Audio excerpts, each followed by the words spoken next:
Hello everyone, Exo Man here, and today I want to talk about abiding love and what that means to me, and how I came to find abiding love in my life with my wife and partner, Farm Girl, as you know her. And I know that sometimes other people's experiences can be interesting to us, can be enlightening, educational. So I'll share mine with you. And I stay pretty much to myself these days, so I don't meet a whole lot of young people, and for that matter, people my age. And so I don't really know. I mean, I see and understand what's going on out there in the world, and I know that these are hard times for marriage and monogamy and true love and abiding love. It's out there, but you just don't see evidence of it as much as I personally would like. So I'll talk about my background, which I think is relevant and interesting on the subject, and how I came to learn about love. I learned about love in the marital or partnership sense between two partners from my mother and father, of course, as a lot of you did. Some of you only had one parent. I ended up with one. But my mother was poorly matched with my father. She was a 5'2", 30-year-old virgin, and my father was a 6'5" stuntman. Both really interesting, charismatic people. My father was 8 years younger than my mother, and they had run off to LA, to Hollywood, as young people with dreams of stardom, I guess, from the Mississippi Gulf Coast. Anyway, that's kind of where all that started, and what would give me my vantage point on family love and the love of a man and woman. My father was badly abused by his father, physically and emotionally, and so he was damaged goods. My mother had waited too long to marry. She grew up in the old world with the old world values, and she was coddled by her mother, never thought she'd have to push a broom or clean a kitchen in her life, and things turned out very, very different than she had anticipated. And she was abused by my father. We were all abused by my father. But as a young man, I watched this guy it seemed that he would hold it together and make something out of himself, but the demons of his childhood erupted. And as he became a young man, he started to reenact his father's rage. And so there you go. So what I grew up witnessing was, a father that he was very charming and charismatic and a loving person at times, but he had that dark side from being abused by a person that he loved. And a lot of you know about that. Some of you don't really understand that. So I grew up watching, in the early years, my father abused my mother, and my mother be beaten down by this, and them finally separating. My wife now says the best thing my father ever did for me was leave. When I talk about how he abandoned us as children, it's a wise woman to say that. But what I was looking for was something entirely different than people who have normal upbringings were looking for.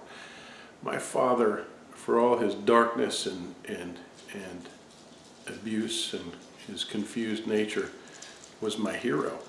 This was a 6'5", very good-looking, very charismatic man.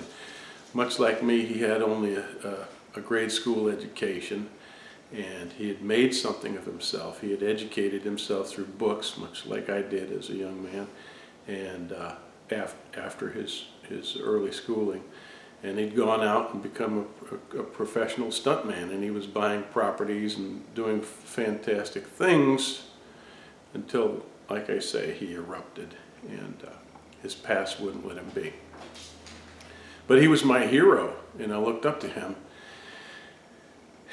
And when he came, he was gone when I was 7 years old, and then he came back into my life when I was right at the wrong time, when I was going through puberty.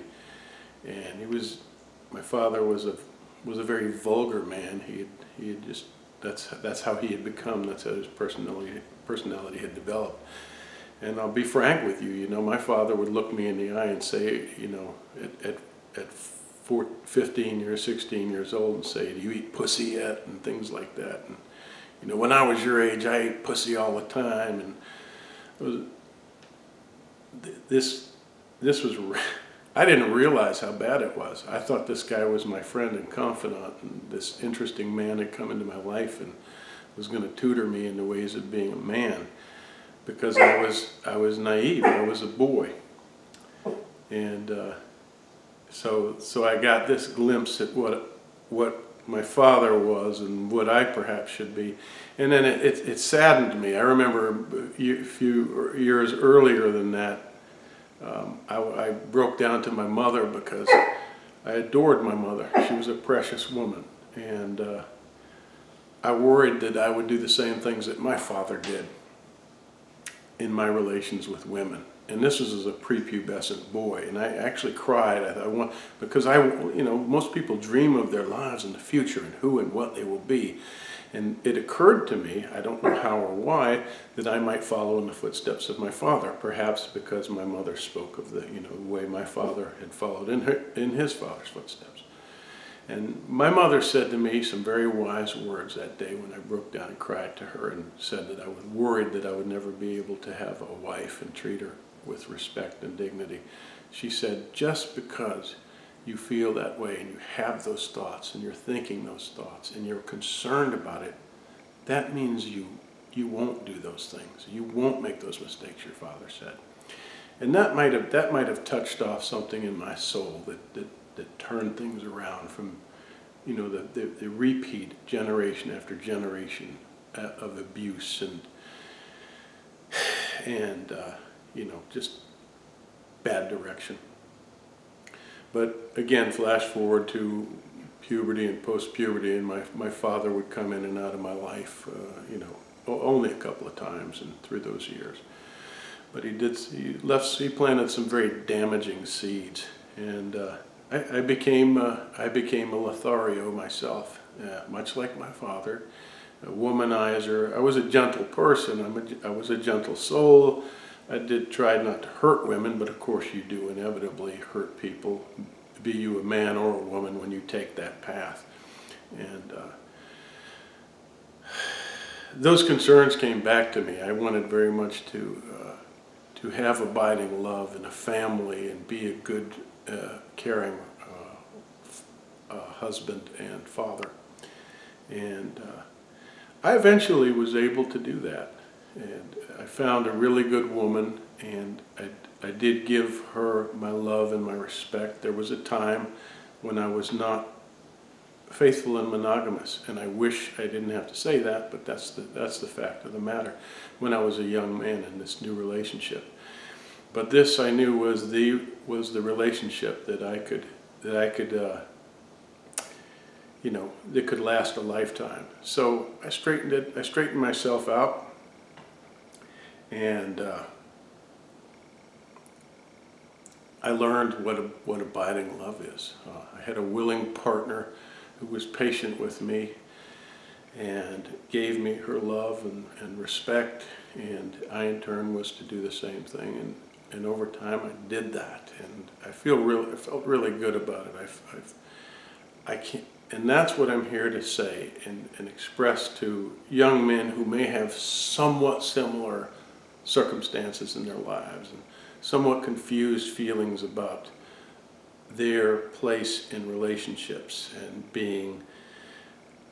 Because if you look at nature and its design, we are designed to have unity and coupling between, and I am, believe me, anybody who wants to love any other person, that's okay with me. Be you a man and a man, a woman and a woman, that's none of my business. Truly, in every sense, it's none of my business. But in the sense of procreation, men and women are, for that purpose, intended to come together and work together as a family unit. We need those. We need these family units. We may need everything else. I'm not talking to that. I'm talking to the man and the woman. Geez, it stinks that this is also complicated, but you get my drift. So I think if you look at nature's intentions, man and woman are meant to form these bonds, I think, that last a lifetime. Reason being is that it's much more efficient for a man and woman to come together and work together to raise their offspring, their children, in a secure and stable environment. This is an environment that I didn't have growing up, and I envied all my friends who did. But we can correct that in our generation, which I thankfully was able to do. So hopefully I will inspire someone who's younger and confused, and or someone who just has questions about this, and wants to hear other people's viewpoints. I am here to give testament to the fact that a monogamous relationship and an abiding love is something to cherish. It is one of the greatest gifts in life that we give ourselves as couples. Okay, so I very much believe in love and family. Although mine was was anything but traditional. Growing up, I understood what a good thing it would be to enter into that kind of life, and I did, and I have it, and I cherish it. So if you're out there thinking, man, I really want to bang a different girl every night, I don't want to settle down. I'm speaking mostly to men because I'm a man and it's my experience. You may be on the right path, but if you value love, if you value relationships, if you look to perhaps parents or aunts and uncles or grandparents or people that you admire that have this, and you think something nagging tells you that's a good and natural thing, then you're on the wrong path to doing that. I would say focus and dedicate yourself to finding a person who shares those values that are innate in you, perhaps, and that's the hookup you want. That's a real hookup, something that can last a lifetime, and it can happen if you open yourself to that possibility. And I very much did that, and it worked incredibly well for me. As a side note, when I was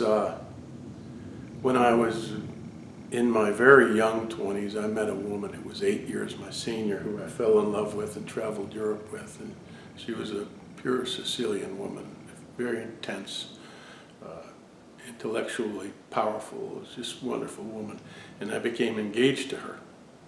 And I loved her very much, and I lived with her, and I knew something inside of me, I knew that this was not, it wasn't quite a fit. It wasn't quite the fit I was looking for. I was looking for something that would last a lifetime, and I had a sense.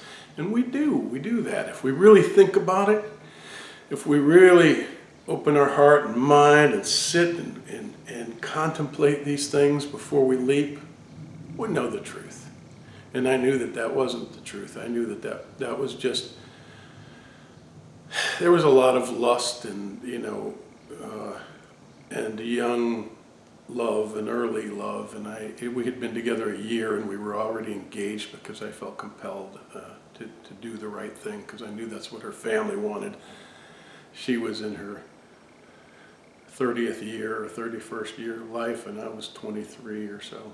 And anyway, long story short, I ended that relationship. One of the saddest days of my life was to end that relationship. But something very good sprang from that. I met my wife, farm girl, Jen, and the rest is history. But I met this very sweet girl, and she was 19, that's Jen, and I was 23, and we basically have been hanging out for 30 years now. So it can happen, and I cherish it. And I wish the best for those of you who are seeking something like this.